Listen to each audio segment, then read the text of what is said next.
नमो प्राणम, नमो सिद्धाणम, नमो आयर्याणम, नमो वज्रायाणम, नमो लोये सब्बसाहूणम। हाँ, मंगलाचरण हाँ। अंकित भैया। हाँ। मंगलमय मंगल करण वीतराग विज्ञान, नमो ताहि जाते भय अरहंतादि महान। करि मंगल करि हो महा ग्रंथ करण को काज, जाते मिले समाज सब पावे निज पद राज। इस भवतरु का मूल एक, जानहु मिथ्या भाव, ताको करि निर्मूल अब करिए मोक्ष उपाय। ताको करि निर्मूल अब करिए मोक्ष उपाय। बहुत सुंदर मंगलाचरण आपने किया। सुबह मंगल प्रभात की मंगल वेला में हमारी चर्चा मोक्ष मार्ग प्रकाशक जी शास्त्र पंडित कल्प आचार्य कल्प पंडित प्रवर टोडरमल जी साहिब की यह अनुपम रचना, जिसमें वास्तव में इतनी गहराई और इतना गंभीर भाव छिपा हुआ है, जिसको अपन विचार करते हैं तो भी ऐसा लगता है कि क्या पंडित साहब का चिंतन और क्या इसका गहरा अभ्यास है, जिसके वजह से ये एक एक चीज को इतना प्रॉपर समझाते हैं, कहीं पर भी कंफ्यूजन भी नहीं रहता और सोल्यूशन हुए बिना भी नहीं रहता। इतनी सुंदर चर्चा हमने उभयाभाषी मिथ्या दृष्टि की अभी जो चल रही है, उसमें हमारी पंडित साहब ने जो बातें बताई है, उसमें बहुत विचार करने योग्य है कि कहीं हमारे जीवन में इस प्रकार का कोई उभयाभास तो नहीं रह जाता ना। क्योंकि निश्चय को भी माने और व्यवहार को भी माने, दोनों को उपादेय माने तो गड़बड़ी हो जाएगी, है ना। सिद्ध समान अपने को शुद्ध भी माने और यहाँ व्यवहार में भी अपने को जो भी क्रियाकलाप है उसको उपादेय माने, उसको मोक्ष मार्ग माने। ये सबसे बड़ी गलती यहाँ पर पंडित साहब ने बताई।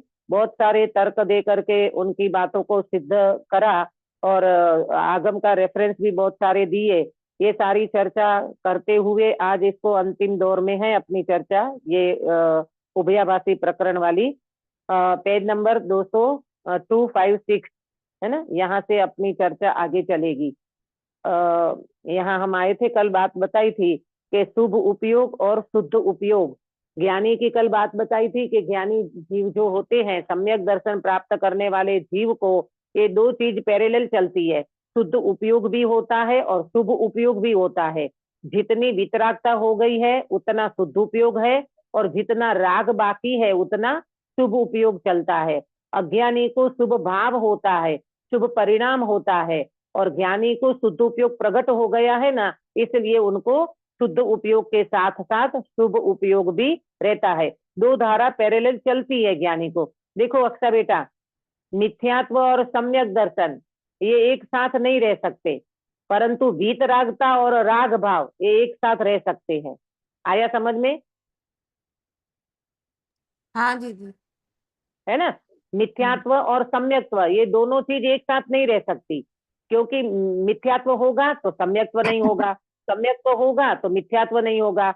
परंतु वितरागता और राग ये दो चीज एक साथ रह सकती है। क्यों? क्योंकि जितनी वितरागता प्रकट होती है उतनी वितरागता है, बाकी राग जो है वो पैरेलल चलता है ना। नहीं तो फिर ज्ञानी को घर गृहस्थी का राग, बाल बच्चों का राग, कमाने दमाने का राग ये भी तो देखा जाता है ना ग्रस्त दशा में। तो फिर ये साबित नहीं होगा, इसीलिए ये वितरागता और राग दशा ये दोनों साथ में चलती है। इसको यहाँ पर जो कहा, उनको क्या शब्द दिया? शुद्ध उपयोग और शुभ उपयोग, ये नाम दिया यहाँ पर। ठीक है, आज अपनी चर्चा आगे चलेगी 256 पेज नंबर में। अंत में ये बात आई थी, परिपाटी क्या है, क्रम क्या है? क्रम ये है, अशुभ को छोड़ के शुभ, फिर शुभ को छोड़ के शुद्ध। कल बहुत सारी बातें चली थी हमारी, ये क्रम है, ये परिपाटी है। कोई व्यक्ति अगर ये कहे कि हम तो सीधा अशुभ से छलांग मार के शुद्ध में चले जाएंगे, बोले ना, अरे द्रव्यलिंगी मुनिराज, जो द्रव्यलिंगी पहले गुणस्थान वाले मिथ्या दृष्टि द्रव्यलिंगी है ना, वो भी बाहर में वेश धारण करते हैं तब सातवें में जा सकते हैं। सीधी छलांग तो मारते हैं, लेकिन सातवें में जाने से पहले बेज कौन सा होना चाहिए? द्रव्यलिंग का बेज, मुनि दशा का बेज, 28 मूल गुण का निरतिचार पालन करने वाला बेज होता है ना, तब जाकर के छलांग मार के सीधा सातवें गुणस्थान में जा सकते हैं। गृहस्थ कोई सीधा पहले से सातवें में नहीं जाते, वो नियम से चौथे में आते हैं। ये बिल्कुल आगम का प्रमाण है ना।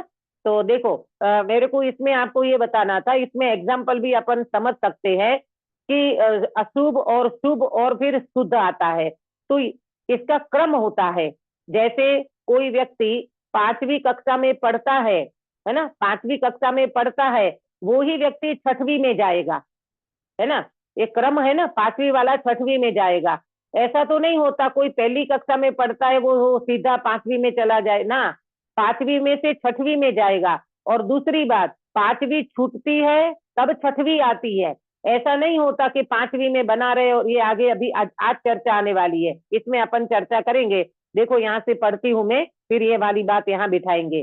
Page number 256। तथा कोई ऐसा माने, मिला सबको? तथा कोई ऐसा माने कि शुभ उपयोग है तो शुद्ध उपयोग का कारण है। वो आगे बताया ना कि शुभ उपयोग पहले अशुभ जाता है, फिर शुभ होता है, फिर शुभ के बाद शुद्ध आता है। तो कोई व्यक्ति अगर ऐसा मान ले कि शुभ उपयोग से शुद्ध उपयोग का कारण है, माने शुभ उपयोग होगा और वो शुभ उपयोग शुद्ध उपयोग का कारण बनेगा। तो जैसे अशुभ उपयोग छूटकर शुभ उपयोग होता है, वैसे शुभ उपयोग छूटकर शुद्ध उपयोग होता है। ऐसा ही कार्य कारणपना हो तो शुभ उपयोग का कारण अशुभ उपयोग ठहरे।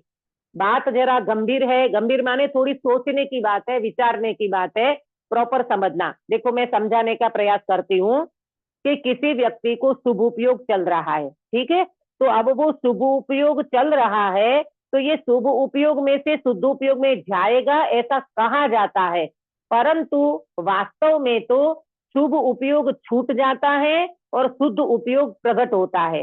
जैसे 5वीं वाले की कक्षा में पढ़ने वाला विद्यार्थी 5वीं छूटती है तब 6वीं में आता है ना। कोई व्यक्ति 5वीं में बना रहे तो बोलो वो 6वीं में जाएगा? अंकित भैया, 5वीं में बना रहे तो वो 6वीं में जा सकता है? नहीं कैसे जा जाएगा?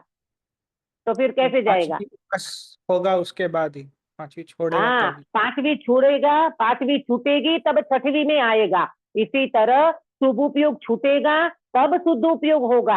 आप ऐसा मत समझ लेना कि हाँ हाँ ये तो शुभ उपयोग में से शुद्ध उपयोग में चले गए ना, शुभ उपयोग छूट जाता है और शुद्ध उपयोग प्रकट होता है। तो कभी भी शुभ उपयोग शुद्ध उपयोग का कारण नहीं है, वो छूटता है। इससे हाँ, एक बात है, कोई व्यक्ति पूछे कि इस व्यक्ति को कैसे सम्यक दर्शन हुआ, इनको शुद्ध उपयोग कैसे हुआ, क्या करते थे उस समय जब उनको शुद्ध उपयोग हुआ, तो अपन उनको पहले का बता सकते हैं कि वो शांतिनाथ भगवान के मंदिर जी में भगवान के सामने बैठे थे, प्रभु का स्मरण करते थे, और प्रभु का स्मरण करते करते अपने प्रभु की याद आ गई, अपने शुद्धात्मा की दृष्टि कर ली और उनको सम्यक दर्शन हो गया। तो आरोप किस पे आएगा? शांतिनाथ भगवान पे आरोप आ सकता है, वो शुभ भाव था। समझ में आया?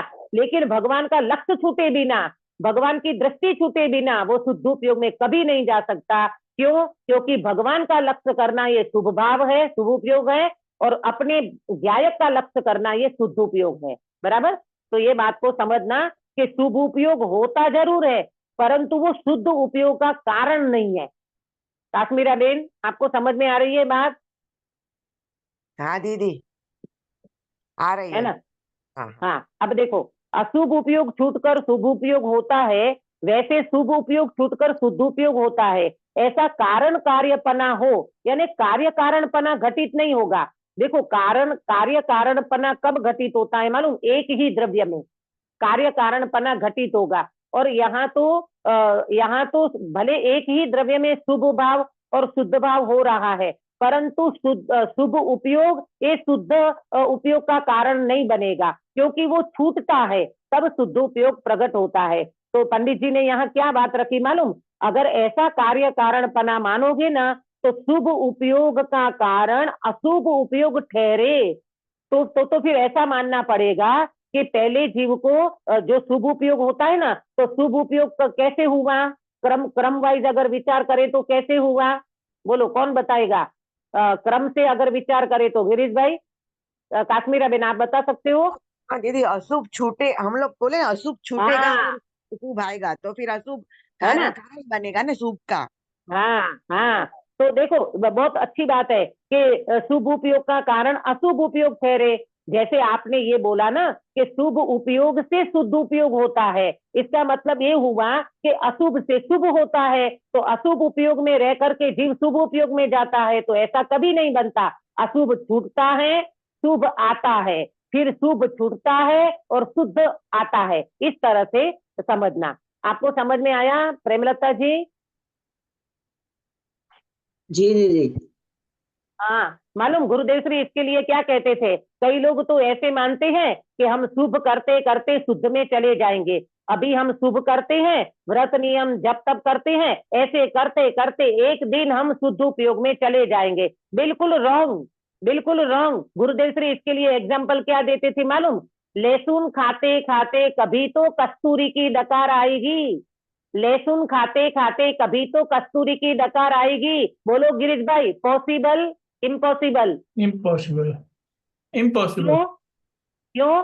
लहसुन खाएंगे तो लहसुन का ही स्वाद आएगा, कस्तूरी का हाँ, लहसुन खाते खाते कस्तूरी की डकार कभी नहीं आएगी, ऐसे शुभ भाव में रहते रहते शुद्ध उपयोग कभी नहीं होगा। हाँ, शुभ भाव में रहते रहते का मतलब ये है शुभ भाव वाला परिणाम छूटेगा और शुद्ध उपयोग में वो व्यक्ति चला जाएगा। ये छूटता है और वो प्रकट होता है, पांचवी छूटती है छठवीं में आता है, ऐसा समझना। ठीक है, देखो अगर बहुत अच्छा आगे वो दिया, अथवा द्रव्यलिंगी के शुभ उपयोग तो उत्कृष्ट होता है, शुद्ध उपयोग होता ही नहीं। सुनीता जी, द्रव्यलिंगी जो होते हैं ना मुनिराज, कहाँ तक जाते हैं ऊपर?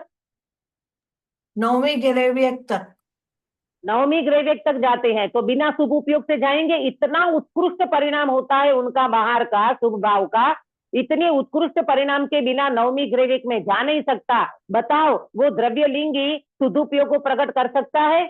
नहीं, नहीं कर सकता। तो कहते हैं ना शुद्ध उपयोग तो उसको होता नहीं है, इसलिए परमार्थ से इनके कारण कार्यपना है नहीं। किसके कारण कार्यपना नहीं है? परमार्थ से किसके कारण कार्यपना नहीं है? द्रव्यलिंगी मुनि के। शुभ उपयोग અને नहीं, शुद्ध उपयोग। शुद्ध उपयोग। हाँ। हाँ, शुभ उपयोग और शुद्ध उपयोग, इसका कारण कार्यपना नहीं बैठता। द्रव्यलिंगी का तो एग्जाम्पल दिया कि द्रव्यलिंगी इतना उत्कृष्ट परिणाम शुभ उपयोग का करते हुए भी उसको शुद्ध उपयोग प्रकट नहीं होता। इसका मतलब ये हुआ कि शुभ उपयोग और शुद्ध उपयोग का कारण कार्यपना नहीं बैठता। ये होता तो ये होना ही चाहिए, ऐसा बिल्कुल नहीं है, ये छूट जाता है और तब जीव की योग्यता हो तो वो शुद्ध उपयोग प्रकट कर लेता है। बराबर, देखो आगे बढ़ेंगे, एग्जाम्पल कितना अच्छा देते हैं। जैसे रोगी को बहुत रोग था, पश्चात अल्प रोग रहा, तो वह अल्प रोग तो निरोग होने का कारण है ही नहीं। कोई एक व्यक्ति को बहुत बड़ा रोग हो गया और बाद में वो रोग कम हो गया, परंतु क्या वो कम रोग हो गया उससे वो निरोगी हो जाएगा? वो कम रोग उनके निरोगी होने का कारण नहीं है। हाँ, इतना जरूर है कि अल्प रोग रहने पर निरोग होने का उपाय करे तो हो जाए। अभी थोड़ा थोड़ा जो रोग बाकी है ना, अब वो बराबर से उनकी दवाई ले, पथ्य पाले, अच्छे से उनका ध्यान रखे तो वो निरोगी हो सकता है। परंतु ये टोडरमल जी साहिब ने पूरे मोक्ष मार्ग प्रकाशक जी में परंतु शब्द 700 बार नोट कर लेना आपकी कॉपी में। कभी कोई आपको पूछेगा दीदी ने आपको ये पढ़ाया मोक्ष मार्ग प्रकाशक जी, बोलो कितनी बार परंतु शब्द आया था? 700 बार। आप काउंटिंग कर लेना एक बार पूरा शास्त्र देख के। ये हमारे अभिनंदन जी पंडित है ना जो प्रतिष्ठाचार्य, उन्होंने बताया 700 बार परंतु शब्द लिखा है, इन्होंने बहुत खोज की है इसकी। परंतु यदि अल्प रोग को ही भला जानकर उसको रखने का यत्न करे तो निरोग कैसे हो? बोलो, पहले जमाने में ऐसे बोलते थे कि क्या बोलते हैं उसको, कि टीबी होता है ना, टीबी नहीं फीवर, फीवर होता है ना, फीवर, फीवर ज्यादा आवे तब तो अपने को चिंता हो जाती है। लेकिन थोड़ा थोड़ा फीवर शरीर में बना रहे तो क्या दिक्कत है, क्या समस्या हो सकती है? भैया पहले जमाने की बात है, ऐसे सुना है हमने कि थोड़ा थोड़ा फीवर भी अगर बॉडी में बना रहेगा तो आगे जाके टीबी हो सकता है, ऐसा सुना है, बड़ा रोग हो सकता है। तो यहाँ पर क्या कहते हैं कि भैया अल्प रोग को अगर तू भला जान करके उसको रखने का यत्न करेगा तो निरोग कैसे हो सकता है? निरोगपना तो नहीं होगा ना। उसी प्रकार ये तो दृष्टांत हुआ, उसी प्रकार कसाई के तीव्र कसाय रूप अशुभ उपयोग था, पश्चात मंद कसाय रूप शुभ उपयोग हुआ, तो वह शुभ उपयोग तो नी कसाय शुद्ध उपयोग होने का कारण है ही नहीं। कितनी सुंदर बात है। मैं आपको थोड़ा ऐसा तो नहीं लगता मैं स्पीड में जा रही हूँ? बराबर समझ में आ रहा है ना? हाँ, अब ये समझ में आया। पहले तीव्र कसाय में से मंद कसाय हुई, लेकिन वो मंद कसाय अकसाई होने का तो कारण नहीं है ना, निकसाई होने का तो कारण नहीं है ना, शुद्धोपयोग का तो कारण नहीं है ना। हाँ, इतना जरूर है। क्या जरूर है कि शुभोपयोग होने पर शुद्धोपयोग का यत्न करे तो हो जाए। गिरीश भाई क्या बताया, क्या बताया, आप बता सकते हो क्या बताया पंडित जी ने? मैंने शुभ उपयोग जब होता है उस टाइम हाँ अगर जो वो प्रयत्न करे शुद्ध उपयोग का, हाँ जैसे हाँ, तो हो स्वामीनाथ सकता भगवान है। का स्तुति करते करते अगर जो अपने आप में जाए तो वो शुद्ध उपयोग हाँ, होता है। हो सकता है ना। लेकिन आप ये कहो कि टीवी देखते देखते हम शुद्धोपयोग में चले जाएंगे, ये 3 काल में संभव नहीं है। ये परिपाटी को बराबर समझ लेना। और इस परिपाटी में एक दूसरे का कारण कार्यपना मत मानना। वो छूटेगा और वो प्रकट होगा, अशुभ छूटेगा शुभ आएगा, शुभ छूटेगा शुद्ध आएगा, ऐसा समझना। हाँ, इतना जरूर है कि शुभ उपयोग होने पर शुद्ध उपयोग का यत्न करे तो हो जाए, परंतु यदि शुभोपयोग को ही भला जानकर उसका साधन किया करे तो शुद्धोपयोग कैसे हो? हाँ, ये देखो सालों से, कितने साल हो गए लोगों को, 40 साल हो गए, 50 साल हो गए, अभी तक सम्यक दर्शन क्यों नहीं हुआ? क्योंकि वो व्यक्ति अपने दायरे में संतुष्ट पड़ा है, अपनी जो गतिविधि है ना उसमें संतुष्ट है। कैसे संतुष्ट है? हमको गुरुदेव श्री मिल गए, हमको सच्चा वितरागी मार्ग मिल गया, हम 2-4 घंटा सुनते हैं, हम क्लास अटेंड करते हैं, हम खुद सत्संग स्वाध्याय करते हैं और हमारा बढ़िया चल रहा है। बस इतने में तुम संतुष्ट हो गए तो शुद्धोपयोग प्रकट नहीं होगा।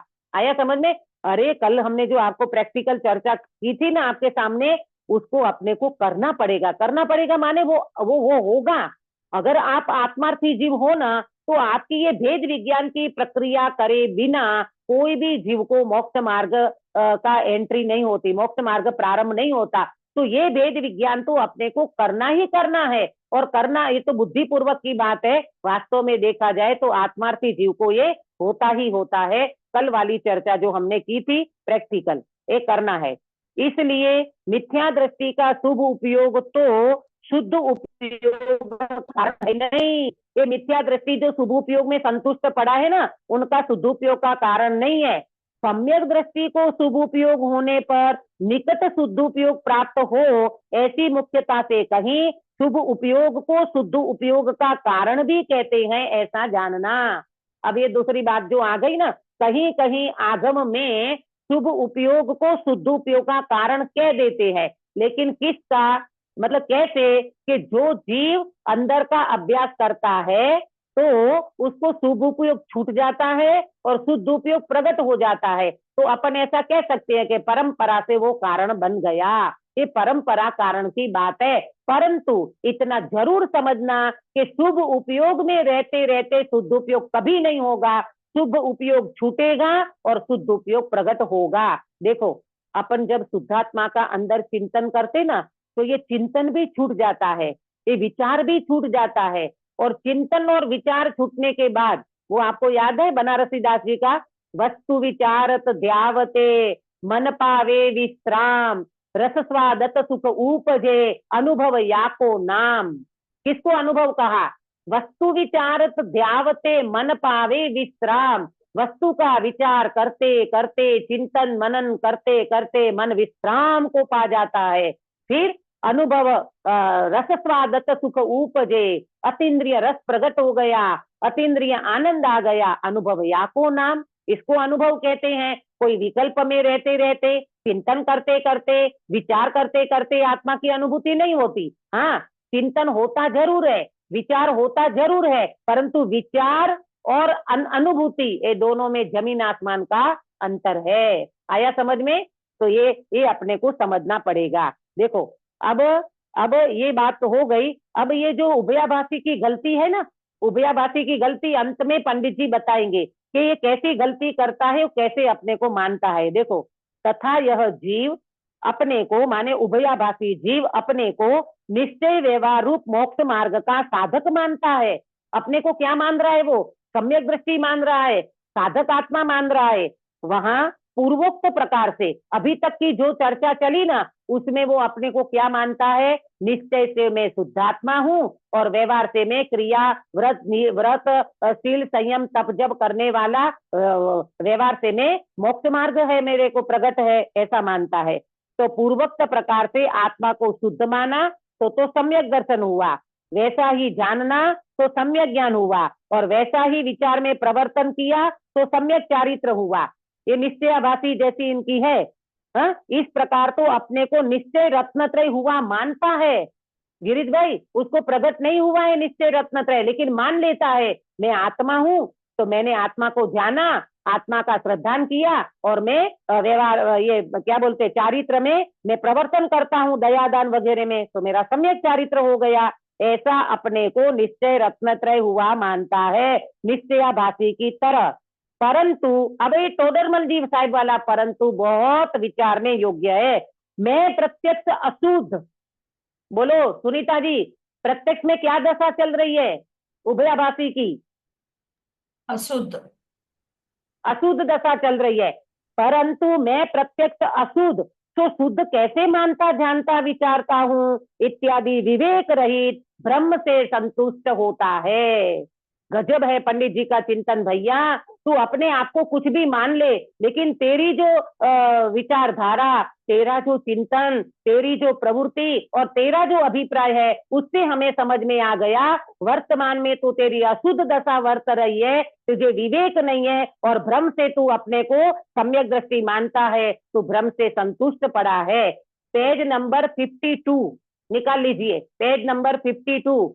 भ्रम जनित क्या शब्द दिया है? भ्रम जनित रोग को दूर करने का उपाय भ्रम को दूर करना है।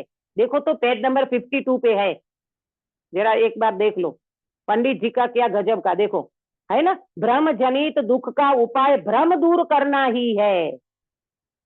मिला 52 में, वो इसको क्या बोलते हैं, बड़े अक्षर से लिखे रहते हैं इसको, हाँ हाँ, बोल्ड लेटर में है।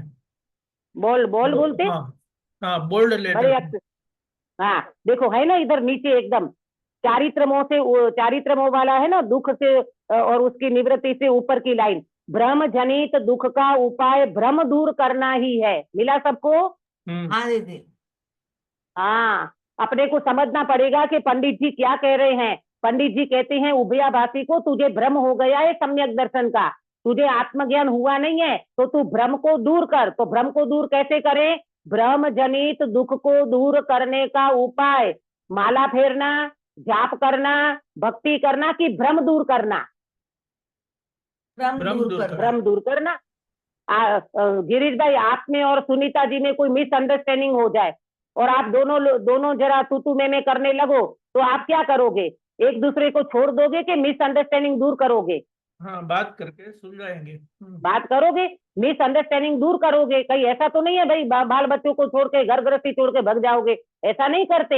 एक परिवार में रहता हुआ व्यक्ति भी इतना अंडरस्टैंडिंग रखता है कि हमें मिसअंडरस्टैंडिंग हुई है तो उसको दूर करो भाई, ये उपाय है, दूसरा कोई उपाय नहीं है। आया समझ में? तो यहाँ पर भी पंडित जी ने ऐसा बताया। अब देखो व्यवहार से क्या मानता है, तथा अरहंतादि के सिवाय अन्य देवादि को नहीं मानता, और जैन शास्त्र अनुसार जीवादि के भेद सीख लिए हैं, उन्हीं को मानता है, औरों को नहीं मानता। वे तो सम्यक दर्शन हुआ। व्यवहार से सम्यक दर्शन 7 तत्व को मानता है, देव शास्त्र गुरु की श्रद्धा को मानता है, ठीक है।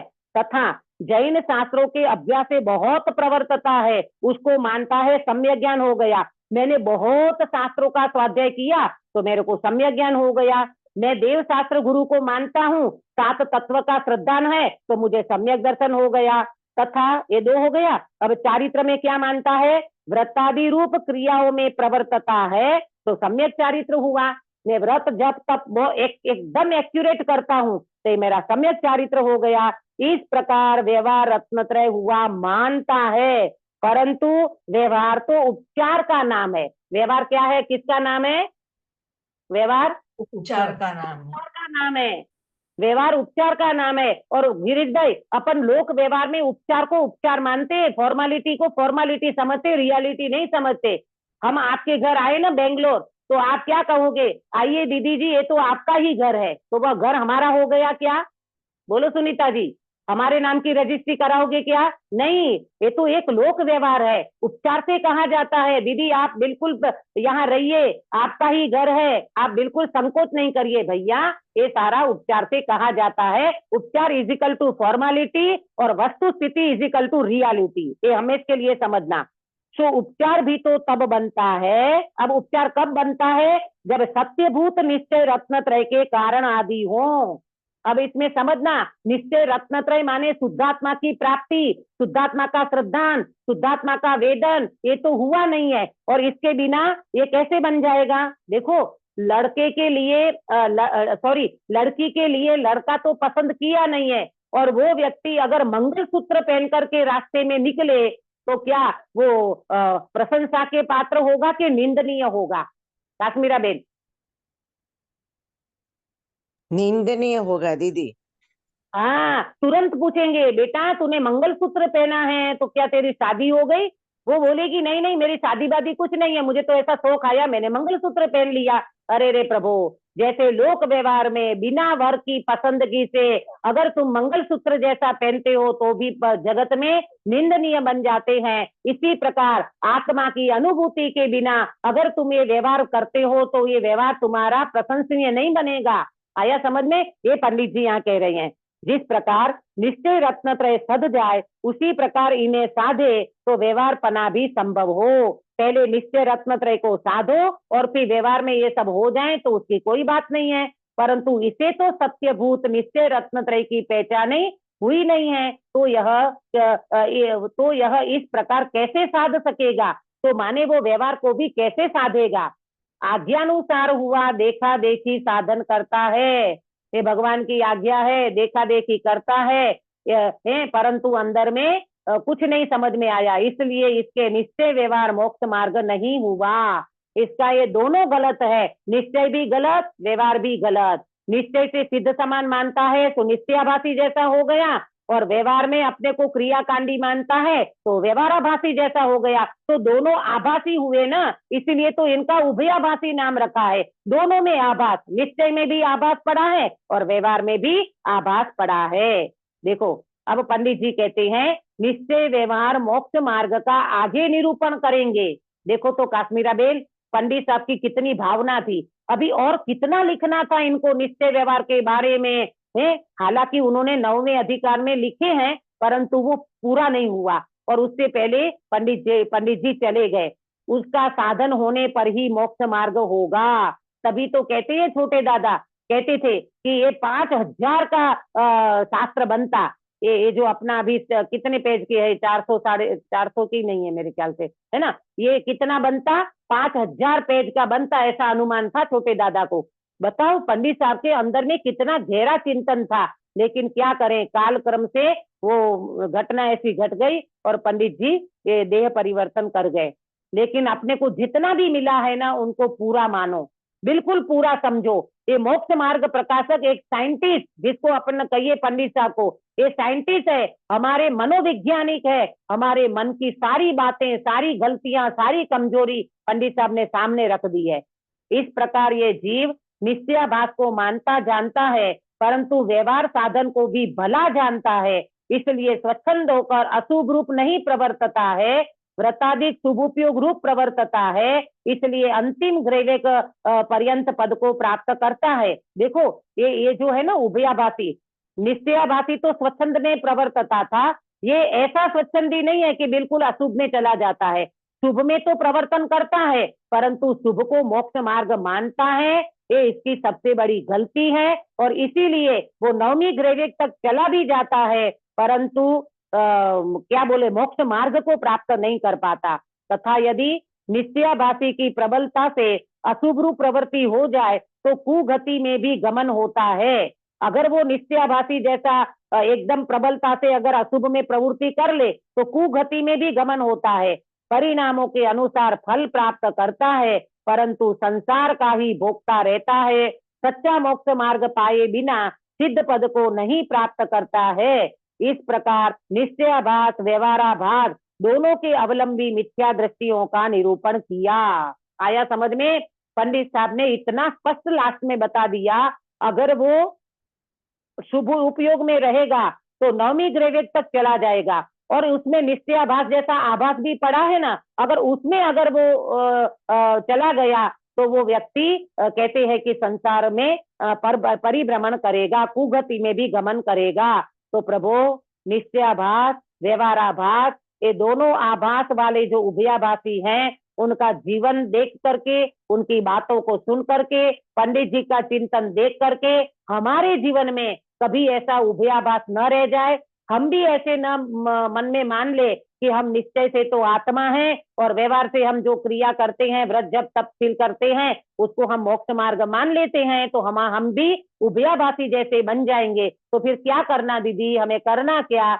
हमें ये करना है कि वास्तव में द्रव्य स्वभाव से मैं सिद्ध समान शुद्ध हूँ, परंतु मेरी वर्तमान पर्याय में जो कमजोरी चल रही है उस कमजोरी को द्रव्य के अवलंबन से मैं दूर करूंगा।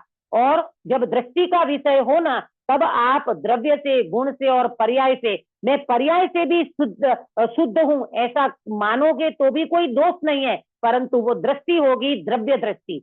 समझना, द्रव्य दृष्टि की अपेक्षा, वहां अपेक्षा लागू पड़ी ना तो बराबर समझ में आ जाना चाहिए, वो एकांत नहीं है। अपेक्षा जहां लागू पड़ती है वहां एकांत नहीं बनता और बिना अपेक्षा से कोई अपने को सिद्ध समान शुद्ध वर्तमान पर्याय में मान ले तो वो बहुत बड़ा निश्चयाभासी बन जाता है। तो हमारा प्रयास, हमारा प्रयोग इस प्रकार से रहना चाहिए कि उभयाभासी की गलती को देख करके हम कहीं निश्चय और व्यवहार ये दोनों को ऐसा न मान ले कि दोनों इक्वल है, दोनों समान है। नहीं, समान बिल्कुल नहीं है। क्यों? क्योंकि मोक्ष मार्ग दो प्रकार का नहीं है, मोक्ष मार्ग तो एक ही प्रकार का है और निश्चय मोक्ष मार्ग को प्रकट करने का हमें प्रयास करना चाहिए। तो वो करेंगे ना तो हमारी पर्याय की गलती भी दूर होती चली जाएगी और हम मोक्ष मार्ग को अवश्य में प्रकट कर पाएंगे। ये पंडित साहब का ये उभयाभासी प्रकरण में से हमें शिक्षा मिलती है। बोलो काश्मीरा बेन, आपको समझ में आया?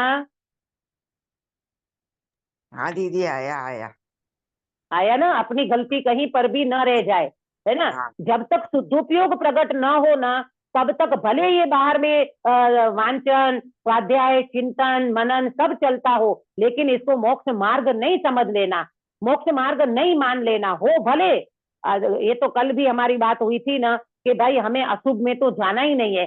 क्या हम ऐसे पागल बैठे हैं क्या कि शुभ को छोड़ के अशुभ में जाएं? होटल, थिएटर, पिक्चर में जाकर के हमको भगवान आत्मा थोड़ी मिलने वाला है। नहीं भाई, बुद्धि पूर्वक इसमें लगे रहो बुद्धि पूर्वक, परंतु जब तक आत्मा की अनुभूति ना हो तब तक मोक्ष मार्ग नहीं होगा। ये अपने को ख्याल में रहेगा तो अपन कहीं पर भी शुभ भाव में संतुष्ट नहीं होंगे। ठीक है, तो ये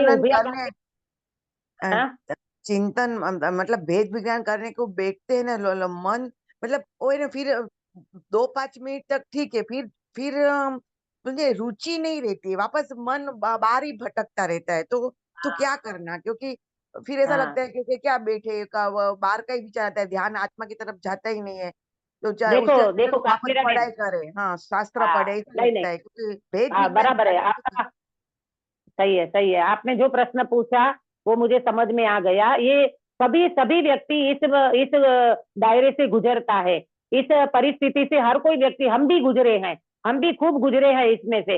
लेकिन मालूम, रस रुचि अगर बना रहेगा, रुचि महिमा अगर बनी रहेगी ना अपने भगवान आत्मा की, काश्मीरा बेन एक तो अपने जीवन में ये ठान लो, प्रभु जब तक मेरा जीवन है, मेरा जब तक आयु है तब तक मैं ये अभ्यास करके ही रहूंगी। कृपाणु देव के शब्द में कहें, देह छूटे इनसे पहले देह दृष्टि छोड़ के ही जाना है। ये संकल्प अगर आपका मजबूत होगा ना, तो कभी भी भले टाइम लगे, समय लगे, उसकी कोई बात नहीं है, परंतु कल भी हमारी चर्चा हुई थी कि अपने अंदर है ना एक कंसेप्ट क्लियर होना चाहिए। क्या बोलते, वस्तु का बंधारण, वस्तु का स्ट्रक्चर, ये बिल्कुल क्लियर होना चाहिए। मैं तो ये कहती हूँ कि जब आप अपने साधना करने बैठो अथवा तो चिंतन मनन करने बैठो, मैं सच कहती हूँ आप ये करके देखना कि मैं शुद्धात्मा हूँ, बराबर। तो अब वो शुद्धात्मा कैसा है, द्रव्य से, गुण से, पर्याय से, शक्ति से, सामर्थ्य से, वैभव से, एक बार देखो तो सही। मुझे तो सही में इतनी महिमा आती है। जब मेरी स्टार्टिंग हुई थी, जब मेरे को इस मार्ग की रुचि लगी थी, बहुत साल हो गए, तब मैंने आत्म वैभव 43 शक्तियों को लिया मैंने, और सीधा मैंने दईसर में ये शक्तियां चलाई। मैंने कहा जब अपने को अंदर का वैभव देखना है तो ये 43 शक्ति से माध्यम से अपन स्वाध्याय शुरू क्यों ना करे। और इतना मजा आया सच में काश्मीरा बेन, एक बार आप अंदर का वैभव तो देखो। मैं आपको बताऊं, गुरुदेव श्री के शब्दों की बात करती हूँ, असंख्य चौबीसी के जितने समय होते हैं, सुनना ध्यान से, असंख्य चौबीसी हो गई, अनंत की तो बात छोड़ो, असंख्य चौबीसी के जितने समय होते हैं उतने आत्मा के अंदर प्रदेश होते हैं। असंख्य प्रदेश अपन काउंटिंग, मतलब असंख्य प्रदेश अपन शब्द में तो बोल देते हैं, परंतु असंख्य कितने, बोलो आप जरा उसको इमेजिस क्या बोलते, इसका कल्पना करो कि अपन क्या सोचते मालूम काश्मीरा में, कि ये शरीर है और शरीर में एक असंख्य प्रदेशी आत्मा है, बस इतना लाइटली ले लेते हैं। परंतु गुरुदेव श्री के शब्दों में ये मैंने पढ़ा तो मुझे इतना अच्छा लगा, अरे रे प्रभु, अपने को असंख्य प्रदेश की भी महिमा नहीं आती, इतने बताएं, असंख्य 24 ही हो गई, उनका जितना समय है उतने हमारे आत्मा के असंख्य प्रदेश है। बोलो, ये असंख्य प्रदेश की काउंटिंग तो कर नहीं सकते, पर इसी की कल्पना करोगे ना तो भी रोमांच हो जाएगा। अच्छा, दूसरी बात, आप कहोगे दीदी प्रदेश से क्या हो जाएगा, प्रदेश माने स्पेस, अरे एक एक प्रदेश के ऊपर अनंत अनंत गुण है। क्या बोला हाँ काश्मीरा बेन, हाँ, एक एक प्रदेश के ऊपर आनंद। हाँ दीदी, वही आपके अनंत आपसे सुना अनंत। था ना। हाँ हाँ, 45 ये 47 शक्तियों का, तो मैंने भी वही मैं हाँ करती हूँ ज्यादातर। पर फिर भी ना हाँ। उसमें ज्यादातर बैठ नहीं सकते, ऐसा लगता है कि चलो अभी पढ़ाई करें अभी, क्योंकि मन वापस भटक जाता है। वो रोज का रोज हाँ, बोल जाओ वो जो नहीं हम नहीं। लोग 47 शक्तियों के जो पहले हम बोलते थे ना मंगलाचरण, वो हाँ। भी मैंने बाय हार्ट हम्म कर लिया है। लेकिन फिर ऐसा लगता हम्म। है कि उसमें डीप में नहीं जा सकती, डीप में जाने के लिए हाँ, मेरी मतलब बस। पुरुषार्थ की कमी है। वो भी समझ में आता है हम्म कि पुरुषार्थ ही करना पड़ेगा जाने के लिए। हम्म। लेकिन अच्छा फिर भी देखो, देखो काश्मीरा मैन, पुरुषार्थ के नाम पे मालूम अपने को कोई दिमाग की ज्यादा वो नहीं करना है, ना अपने को कोई क्रिया से कुछ करना है। पुरुषार्थ के नाम पे अपने को परिपूर्ण स्वीकार करना है। मैं सच कहती हूँ, आप अच्छा। अपने को परिपूर्ण मानो। आप कभी ये नहीं मानो मुझे सम्यक दर्शन करना है, अगर आप ये मानोगे ना मुझे सम्यक दर्शन करना है तो 3 काल में नहीं होगा। आप हाँ अपने को परिपूर्ण मानो ना। अच्छा मुझे बताओ, क्या मिथ्या दर्शन के समय में, अभी मिथ्या दर्शन चल रहा है, मानो अज्ञान चल रहा है, तो क्या आपकी आत्मा अपूर्ण है? नहीं नहीं, और सु- सम्यक दर्शन हो जाएगा तो कुछ आत्मा में बढ़ जाएगा? नहीं, कुछ नहीं बढ़ेगा। तो फिर क्यों अपन अपने को ऐसा बोझ लेकर के बैठे हैं कि दीदी, हाँ ये उपदेश शैली अलग है कि दे छूटे इनसे पहले दे दृष्टि छोड़ देना, ये उपदेश शैली है, परंतु वस्तु स्थिति क्या है? वस्तु स्थिति तो ये है, मैं अब भी वर्तमान में परिपूर्ण परमात्मा हूँ, चैतन्य आत्मा हूँ, ऐसा बल लेना है अपने को। और मैं आपको, अभी आप प्रत्यक्ष में नहीं हो ना, नहीं तो मैं बहुत आपको प्रैक्टिकल ऐसा करके बताऊं कि मतलब बहुत डिटेल में चर्चा अपन करें ना इसको, तब अपने को समझ में आता है अपन क्यों अपने को ऐसा मानते हैं कि मैं तो अभी अज्ञानी हूँ, मैं पापी संसारी, ऐसा वैसा। ना ना, मैं परिपूर्ण परमात्मा हूँ, अपने को शुरुआती वहां से करनी है। और दूसरी बात काश्मीरा बेन, द्रव्य गुण और पर्याय, उत्पाद व्यय और ध्रुव और स्वद्रव्य स्वक्षेत्र स्वकाल और स्वभाव, इससे बाहर आत्मा कभी गया ही नहीं है। तो मैं हाँ रागी हो गया, मैं पापी हो गया, मैं क्रोधी हो गया, ये बात ही नहीं रहती है। और जब जब फिर भी वर्तमान विशेष पर्याय जो नैमित्तिक पर्याय है ना राग द्वेष वाली, तो आप ये कहोगे दीदी ऐसा हम मानते तो हैं, फिर भी ये राग उठता है, कभी कसाय होता है, कभी विकल्प होते हैं, कभी विचार आ जाते हैं। उन सबको आप ऐसे भिन्न जानो जैसे शरीर से कपड़ा भिन्न है।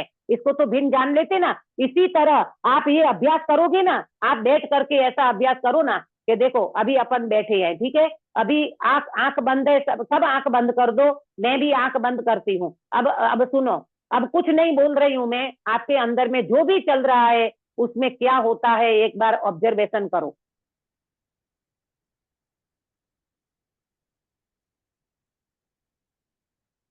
देखो कोई ना कोई विचार चला होगा, ठीक है, कोई ना कोई विकल्प चला होगा। मानो ये विचार और विकल्प को जानने वाला तत्व कोई बैठा है कि नहीं वहां पर, हाँ है ना।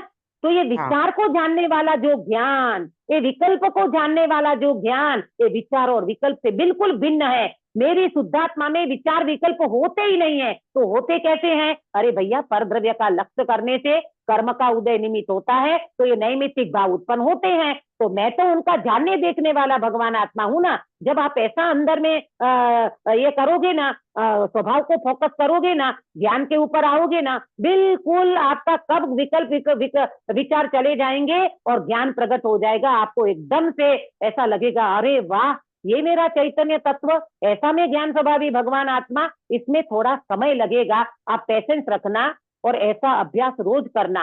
मैं तो कहती हूँ, भले आपको ये लगे हमें कंटाला आ जाता है, फिर हम स्वाध्याय में चले जाते हैं, वांचन में चले जाते हैं, भले वांचन करो, पर वो वांचन की एक लाइन पढ़ो और फिर अंदर विचारो, फिर एक लाइन पढ़ो और फिर चिंतन मनन करो। ये चिंतन मनन करते करते आपको स्वभाव ऐसा पकड़ में आ जाएगा, चैतन्य ऐसा पकड़ में आ जाएगा कि आपको खुद को ऐसा लगेगा, वाह प्रभु, ये मेरे ज्ञान की कमाल है, ये मेरे चैतन्य का चमत्कार है। अब ये शब्दों में तो व्यक्ति कितना बता सके, है ना।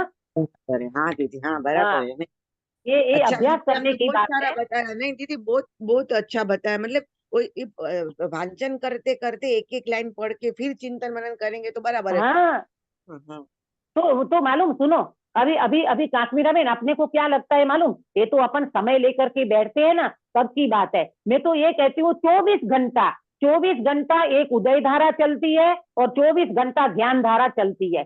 भले कोई व्यक्ति ये कहे ये तो ज्ञानी होने के बाद प्रकट होती है, ना ना, अभी भी आपको ज्ञान धारा निरंतर चल रही है और कर्म का उदय भी निरंतर चल रहा है, ठीक है। अब अपने को क्या करना है, जैसे आपने निवृत्ति लेकर के 1 घंटा स्वाध्याय किया, फिर आप किचन में गए, हाँ, फिर आप किचन में गए, चौके में गए, आप किचन में गए, तो किचन में तो आपका 5 इंद्रिय का व्यापार उसी में रहेगा, है ना। कहीं शोधन करोगे वस्तु का, सब्जी समारोगे, है ना, भोजन बनाओगे, ये सब करते हो। उसी समय भी, तो सुनना ध्यान से, उसी समय भी जैसे जैसे एग्जाम्पल, बहते हुए पानी में H2O को देखना है, बहते हुए पानी में H2O को देखना है, देख सकते हो। अच्छा बेटा, बहते हुए, नदी बह रही है, पानी बह रहा है, उसमें H2O देख सकते हो? नहीं दीदी, नहीं देख सकते। अलग अलग नहीं देख सकते, देख सकते। कोशिश वही करना है। अरे प्रभु, सुनो सुनो, ये बहते हुए पानी में, सुनो, आपका श्रद्धान पड़ा है कि नहीं? अच्छा मुझे बताना, अच्छा बेटा, ये बहता हुआ पानी है, तो पानी का मटेरियल क्या है, पानी का कंटेंट? कंटेंट है, पर वो अलग अलग मॉलिक्यूल नहीं देख सकते ना उसको। हाँ, नहीं, लेकिन श्रद्धान कर सकते हो कि नहीं? हाँ श्रद्धान है ना आपको, श्रद्धान है ना हाँ आपको। बस इसी तरह बहते हुए भावों में, बहते हुए विकल्पों में, बहते हुए राग द्वेष के परिणाम में अपने को वितरागी चैतन्य तत्व का अनुभव करना है, श्रद्धान करना है। इसका नाम है मोक्ष मार्ग, इसका नाम है आत्मज्ञान, इसका नाम है सम्यक दर्शन। ये सम्यक दर्शन कोई इतनी बड़ी वो नहीं है घटना। सम्यक दर्शन इजिकल टू आत्मविश्वास, आत्मश्रद्धान। बोलो काश्मीरा बेन, ये रागादि भाव चल रहे ना, तो ये चलते हुए रागादि भाव में अपने को वितरागी तत्व मानना है, अपने को निकषाई भगवान मानना है, श्रद्धान करना है। तो ये कर सकते हैं अपन, आसानी से कर सकते हैं। लेकिन मालूम, इसकी प्रैक्टिस करने के लिए, प्रैक्टिस का मतलब जरा शांत चित्त होकर के, सब कार्यों से निवृत्ति लेकर के आप बैठोगे ना, उस समय जो पकड़ आएगी ना, उस समय जो रसास्वादन बनेगा, जो निर्णय बनेगा, वो निर्णय 1 टाइम, और फिर जो रहेगा वो लॉन्ग टाइम। फिर आपका जो निर्णय एक बार पक्का हो गया ना, फिर चलते फिरते, खाते पीते, उठते बैठते, मैं भगवान आत्मा हूँ, मैं इन भावों का जानने वाला हूँ, वास्तव में इन भावों का भी जानने वाला नहीं, मैं तो ज्ञायक को जानने वाला, मैं तो वास्तव में ज्ञान को जानने वाला नहीं, मैं तो ज्ञायक ही हूँ। ऐसे आप अंदर में चैतन्य तक चले जाओगे, स्वभाव तक चले जाओगे, और आपको अंदर से ऐसा आनंद आएगा जो पूर्व में कभी नहीं आया था। ऐसा अपूर्व आनंद इस प्रकार की भेद प्रक्रिया से, भेद विज्ञान की प्रक्रिया से आ सकता है। चलो, ये आज थोड़ी और अपने चर्चा हो गई काश्मीरा बेन के प्रश्न के माध्यम से, और कल अपन सम्यक सन्मुख मिथ्या दृष्टि का प्रकरण शुरू करेंगे। कहीं मैं स्पीड में तो नहीं जा रही हूँ ना? आप लोगों को सब समझ में आ रहा है बराबर? जी हाँ समझ दीदी, में आ तो आ रहा रहा है। है। हाँ, क्योंकि मेरा विकल्प है 23 तारीख तक, मुझे 24 तारीख को बंबई जाना है, तो मैंने सोचा कि ये पूरा कर लें। फिर हमारे भाई साहब पधारते हैं, आदरणीय सुमन प्रकाश जी भाई साहब, जिससे हमारा परिवर्तन हुआ है, वो यहाँ पर 31 दिसंबर को बंबई आएंगे, दहीसर 31 और 1 और 2 तारीख से 14 तारीख तक उनका बोरीवली में कोई हॉल रखा है, वहां पर प्रवचन होगा। और फिर बंबई में उनका पर्यटन है 3 दिन तक, जवेरी बाजार, अपने वाशी, न्यू बॉम्बे, ऐसे करते करते लगभग जनवरी यहाँ निकलेगा। फिर फरवरी में पूना और लोनावाला होकर के फिर पंडित साहब बेंगलोर की साइड जाएंगे। तो कहने का मतलब ये है कि थोड़ा गैप आएगा, इसलिए मैं चाहती हूँ कि अपना एक 7वां अध्याय अभी पूरा हो जाए, तो क्या है, एक लिंक बना रहेगा। इस वजह से मैं थोड़ा स्पीड में चलती हूँ, तो आप उसको जरा पकड़ने का प्रयास करना। वैसे मैं समझाने का भी पूरा प्रयास करती हूँ, ताकि, क्योंकि ये 7वां अधिकार बहुत इंपॉर्टेंट अधिकार है और बहुत विषय वस्तु लिए है, इसलिए कोई रह न जाए पॉइंट अपना। हाँ, क्या बोला? चलो, अभी का समय हो चुका है, मैं विराम लेती हूँ। निज निधि निज में बताई यह अनंत उपकार है, इसके लिए जिन वाणी माँ को वंदना सतबार है, वंदना सतबार है। प्रेमलता जी, कायोसर कराओगे? जी जी जी। हम्म। नमो अर्यन्ताणं नमो सिद्धाणं नमो आयर्याणं नमो वच्छायाणं नमो लुवे सव्वसाहुणं नमो अर्यन्ताणं नमो सिद्धाणं नमो आयर्याणं नमो वच्छायाणं नमो लुवे सव्वसाहुणं नमो अर्यन्ताणं नमो सिद्धाणं नमो आयर्याणं नमो वच्छायाणं नमो लुवे सव्वसाहुणं नमो अर्यन्ताणं नमो सिद्धाणं नमो आयर्याणं नमो वच्छायाणं नमो लुवे सव्वसाहुणं नमो अर्यन्ताणं नमो सिद्धाणं नमो आयर्याणं नमो वच्छायाणं नमो लुवे सव्वसाहुणं नमो अर्यन्ताणं नमो सिद्धाणं नमो आयर्याणं नमो वच्छायाणं नमो लुवे सव्वसाहुणं नमो अर्यन्ताणं नमो सिद्धाणं नमो आयर्याणं नमो वच्छायाणं नमो लुवे सव्वसाहुणं नमो अर्यन्ताणं नमो सिद्धाणं नमो आयर्याणं नमो वच्छायाणं नमो लुवे सव्वसाहुणं नमो अर्यन्ताणं नमो सिद्धाणं नमो आयर्याणं नमो वच्छायाणं नमो लुवे सव्वसाहुणं एषो पञ्चणमुक्कारो सव्वा पावपणासनो मंगलानं च सव्येसिं परमं हवै मंगलम्। बोलो अंतर्मुख मुद्राधारी सर्व जिनेन्द्र भगवान की जय जय हो। हो। नित्य बोधिनी द्वादशांगमयी झिनवाणी माता की जय जय हो। हो। 3 कम 9 करोड़ सर्वे वितरागी महामुनि राजों की जय हो। जय हो। परम अहिंसामय वितरागी जैन धर्म की जय हो। सभी को जय जिनेन्द्र। जय जय जय। कल का मंगलाचरण अच्छा बेटा आप करोगे?